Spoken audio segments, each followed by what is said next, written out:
नमस्कार, मैं शुभी महेश्वरी और आप देख रहे हैं न्यू इंडिया हेडलाइन। इजराइल और हमास में संघर्ष नई बात नहीं है, लेकिन इस बार ये बहुत अलग है क्योंकि इस बार हमास ने इजराइल पर जो हमला किया है उस बारे में शायद ही किसी ने सोचा हो। 7 अक्टूबर की सुबह सुबह हमास ने इजराइल पर 5000 से ज्यादा रॉकेट दागे। 50 साल के इतिहास में इजराइल पर यह सबसे घातक हमला बताया जा रहा है। इस हमले में हमास ने इजराइल को जमीन, समंदर और आसमान तीनों जगहों से हमला किया।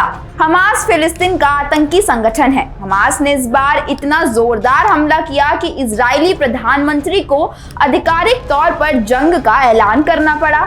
जवाबी कार्रवाई में इजराइल ने भी गाजा पट्टी पर हमले तेज कर दिए। गाजा पट्टी पर रहने वालों को खाना पीना तक नहीं मिल पा रहा, बिजली भी कट गई है। इजराइल और फिलिस्तीन में संघर्ष एक सदी से भी ज्यादा पुराना है। 1948 में पहले तक इजराइल था ही नहीं, ये पूरा फिलिस्तीन ही था जिस पर कभी ऑटोमन साम्राज्य का राज था। 14 मई 1948 को इजराइल अस्तित्व में आया। अब इजराइल अस्तित्व में कैसे आया ये जानते हैं। जब द्वितीय विश्व युद्ध खत्म हुआ तब दुनिया के समान यहूदियों के साथ हुए दुर्व्यवहार की पूरी कहानी सामने आई। यह आंकड़े भी सामने आने लगे कि हिटलर ने कई लाख यहूदियों को मरवा दिया। हालांकि अब यहूदियों के लिए नए देश की मांग शुरू हुई। 14 मई 1948 यह तारीख यहूदियों के लिए बेहद खास है। इस दिन दुनिया को नया देश मिला जिसका नाम इजराइल रखा गया।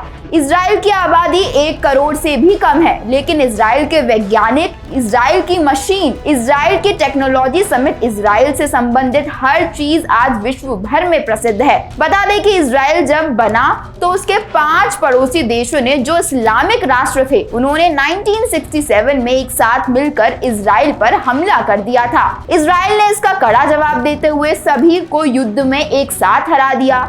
इस युद्ध को 6 डे वॉर के नाम से भी जाना जाता है। इससे दुनिया में संदेश गया कि अपने दुश्मन देश से घिरा इजराइल आकार में छोटा है, लेकिन उसके हौसले किसी से कम नहीं है।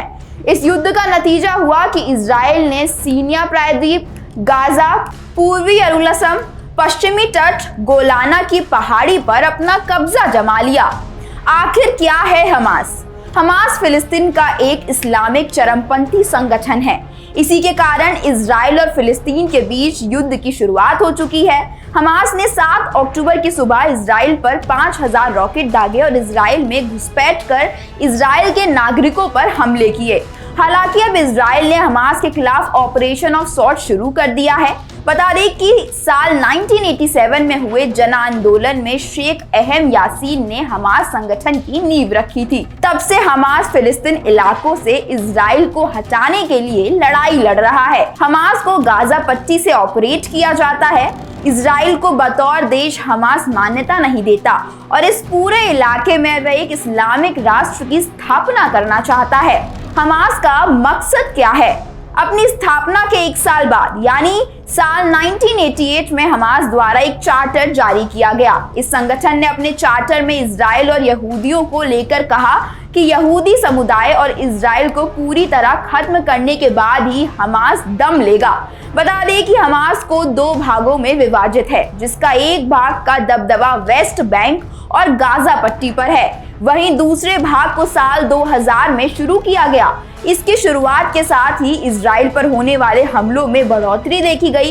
इसकी शुरुआत के साथ ही आत्मघाती हमले भी बढ़े हैं। बता दें कि पहली बार नहीं है जब हमास ने ये किसी फिलिस्तीनी चरमपंथी द्वारा इजराइल पर हमला किया गया।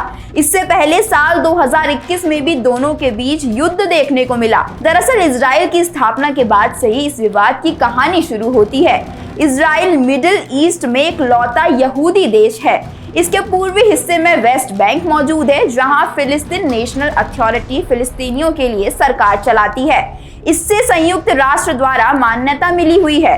इजराइल और फिलिस्तीन का विवाद 100 साल से भी अधिक पुराना है। पहले विश्व युद्ध में जब ऑटोमन साम्राज्य हारा तो फिलिस्तीन वाले हिस्से को ब्रिटेन ने अपने कब्जे में ले लिया। उस वक्त इजराइल नहीं था, लेकिन द्वितीय विश्व युद्ध के बाद यहूदियों के लिए अलग देश की मांग होने लगी। इस दौरान संयुक्त राष्ट्र द्वारा यहूदियों के मिडिल ईस्ट का वो स्थान दिया गया जहां इस्लाम, ईसाइयों और यहूदियों को पवित्र स्थल यरूशलेम बसा हुआ है। यहूदियों के आने से पूर्व इस इलाके में अल्पसंख्यक यहूदी और बहुसंख्यक अरब रहा करते थे। फिलिस्तीनी यहाँ के रहने वाले अरब थे, लेकिन यहूदी बाहर से आए थे। फिलिस्तीनियों और यहूदियों के बीच विवाद तब शुरू हुआ जब अंतर्राष्ट्रीय समुदाय ने ब्रिटेन को कहा कि वह यहूदी लोगों के लिए फिलिस्तीन को एक राष्ट्र घर के तौर पर स्थापित करे। यहूदी इस भूमि को अपने पूर्वजों का मानते थे, जबकि फिलिस्तीन अरब यहाँ फिलिस्तीन नाम का देश चाहते थे। अरब देशों द्वारा ब्रिटेन के इस फैसले का विरोध भी किया गया। बस यहीं से इजराइल और फिलिस्तीन का विवाद शुरू हो गया। साल 1948 में जब यहूदी नेता ने इजराइल को स्वतंत्र घोषित किया और इजराइल के निर्माण का ऐलान किया, तो फिलिस्तीनी अरबियों द्वारा इसका विरोध किया गया और युद्ध की शुरुआत हो गई। इस युद्ध में इजराइल के पास फिलिस्तीन का काफी बड़ा हिस्सा आ गया। बता दें कि इसके बाद एक बार फिर अरब ने फिलिस्तीन की तरफ से इजराइल से लड़ाई लड़ी। इसका परिणाम ये हुआ कि फिलिस्तीन को अपनी और जमीन गंवानी पड़ी और फिलिस्तीन कम भाग में सिमट कर रह गया। जॉर्डन के हिस्से को जो जमीन आई उसे वेस्ट बैंक का नाम दिया गया। वहीं मिस्र के कब्जे वाली जमीन को गाजा स्ट्रिप या गाजा पट्टी कहा गया। वहीं यरूशलेम को पश्चिम में इजराइल सुरक्षा बलों ने और पूर्व के जॉर्डन के सुरक्षा बलों ने बांट लिया। बिना किसी शांति समझौते के ये बंदरबांट किया गया था। हालांकि इसके बाद साल 1967 में एक निर्णायक लड़ाई मिडिल ईस्ट में देखने को मिली, जब कई गल्फ देशों ने इजराइल पर हमला कर दिया, लेकिन इस युद्ध में उन्हें हार का सामना करना पड़ा। इस दौरान इजराइल ने पूर्वी यरूशलेम के साथ साथ वेस्ट बैंक, गाजा पट्टी पर भी कब्जा जमा लिया। हालांकि गाजा को इजराइल ने अपने कब्जे से छोड़ दिया, लेकिन वेस्ट बैंक पर उसका कंट्रोल आज भी जारी है। इजराइल पूर्वी यरूशलेम को अपनी राजधानी बताता है, वहीं फिलिस्तीन के लोग इसे अपने भविष्य की राजधानी मानते हैं। बता दें कि वर्तमान में ज्यादातर फिलिस्तीन के लोग वेस्ट बैंक ही रहते हैं, जहां इजराइल का पूरा कंट्रोल है। वहीं कुछ लोग गाजा पट्टी में रहते हैं, जहां से आए दिन हमास द्वारा हमला किया जाता है। यरूशलेम शहर यहूदी, इस्लाम और ईसाई तीनों ही धर्मों के लिए महत्वपूर्ण है और यही शहर टकराव की अहम वजहों में से एक है।